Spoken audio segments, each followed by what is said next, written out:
குடிப்பதற்கு பிடித்த பால்களுக்கு குடிகளிரும் பொண்ணு ஆலை அனைத்து பால்களுக்கு அணைகளிரும் பொண்ணு ஆலை கொண்டு வந்த பாலை கடைத்து மோராகவும் தயிராகவும் நெய்யாகவும் இருப்பதற்கு உட்கார்ந்து மோர் கடைகளுக்கு முக்காலி பொன்னாலையா இருந்த ஒரு கடையை இரும்பு சேர தங்கத்தாலே மரக்கா பொன்னாலே நாளை தங்கத்தாலே இப்படி எல்லாம் அந்த காலத்தில் தன் தங்கைக்காகவே அனுப்பி வைத்தார்.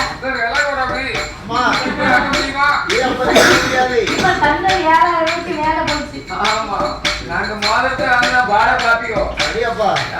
இது 350 ரூபாய் தானே?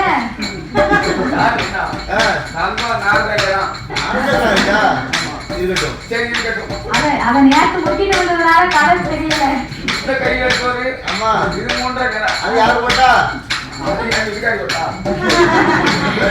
அதனால உட்கார்ந்து ஒரு கடைகளுக்கு